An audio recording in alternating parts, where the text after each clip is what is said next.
Mangano muse okay full figure akumibwa kabaka agambye eki wano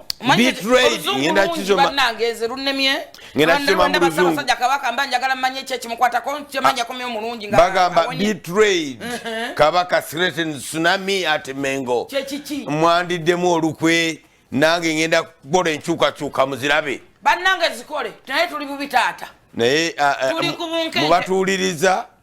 ne Katikiro mwali yes tumubuzaako tukubuzaako Charles Peter Maiga tumani sana yayanukule n'agamba ebimu abangamba abamu byabadde yanukula baffe naye abalala be bavumi abavumi tugamba nti buli lwovuma leadership oba tulina mugongo yagambye talina kyakola nga teyebuuzizza ku mpologoma ate empologoma y'e Buganda ate bw'olabanga Katikiro oba olabye Ssaabasajja kwaye kabaka wewe era bw'omulaba mukamwa oba olaye mukamwa kaani Ssaabasajja kabaka so ne Bible eyogera mu ngero egamba nti mwenga abakulu ebitiibwa kubanga teri bukulu butava eri Katonda n'abo abaliwo baalondebwa Katonda so respect abantu aba respecting kyova olabanze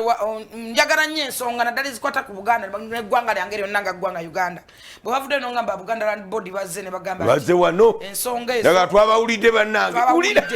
Katikiro baminisita bakubya amasimu Buganda Land Board kitegeeza tuwulirizibwa omukulu Dennis Bugaya nembuuza ko omukulu omukyala Rema nembuuza ku mukulu Bashir Kizito ne mbagamba ekintu kitono nnyo tutereeza Buganda Land Board kubanga ffe tukola Buganda Land Board batutabeerewo bw'osanga Bugayo n'osanga Miss Kigundu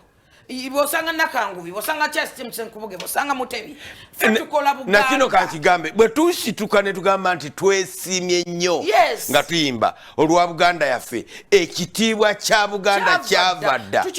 tuba tuyimba kitiibwa kyani of course tuyimba kitiibwa kya Kabaka tuyimba kitiibwa kya Katikiro tuyimba kitiibwa kya bakulu b'ebika tuyimba kitiibwa bya Masaza ab'amagombolola naye n'ekitiibwa ekyaffe tuyinza kubanga oyimba twesimye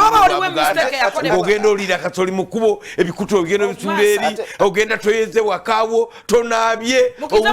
owunye kala lumo Buganda Land Board mune mistakes maybe mu bakozi oba be mutuma mulabe ekintu kyo mukiteleza ebirungi mu ebiri nakyo kyogedde ebirumira mu ebiri kubanga abakozi buli mukozi lwabeera mu kitongole ekisavanga ekyo abakozi abasinga ekisava Buganda Land Board nsava ettaka ddene lye bamanaginga ebintu bingi kati mubeeramu ebikemo bingi era ebikemo bino bye bireetera abatalina mbeera yonna mbi okuvumaganya ekitongole kubanga bw'otunuulira ku nsonga ya Hamani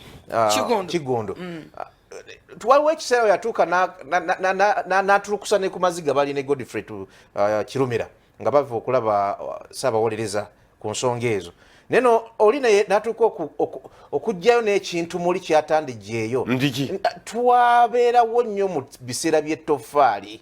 twabeerawo nnyo tubaddewo nnyo naye ng'olaba omuntu awaddeyo nga talina gwe yeebuuzizaako ne ku kintu kibalina okumalira mu nnyumba bwe bati buli omu n'amukola ki n'amukyukira njagala okwogera ekintu kya Miss Kigundu nammwe abagamba nti Miss Kigundu kati ababuganda Land Board bagamba nti full figure asasulwa Miss Kigundu kino tekiri kwa Miss Kigundu nga kino kisuka ku Kigundu tulabye abakazi nze nkuze mu Buganda senkubuge sawa nkuba bazikula bafu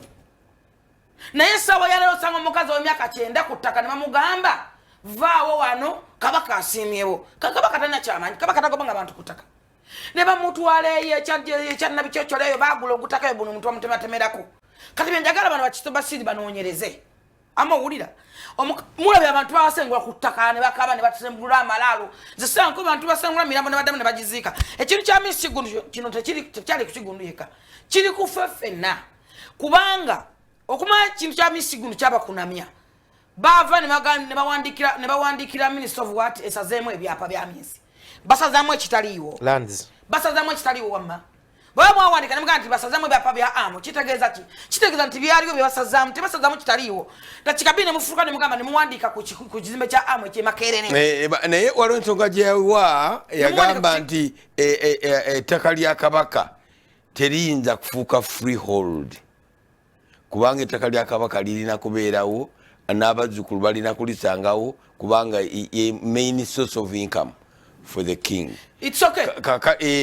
Nti kata sange ettaka lya kabaka nga kuliko freehold awo ebibuuzo olina okuba nokakyaze kitya kino ate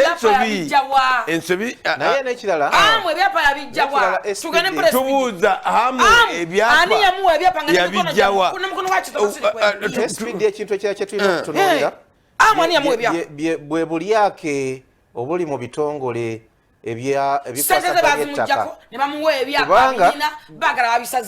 bw'otunuulira n'ekintu kya haamu ng'okitunuulira haamu ng'omuntu ayinza okuba mu transaction yonna teyalinamu nsobi n'emu naye bw'otandika okudiginga diipu mu bintu bino olaba nti n'ekitongole ky'ettaka ewakisa ekyo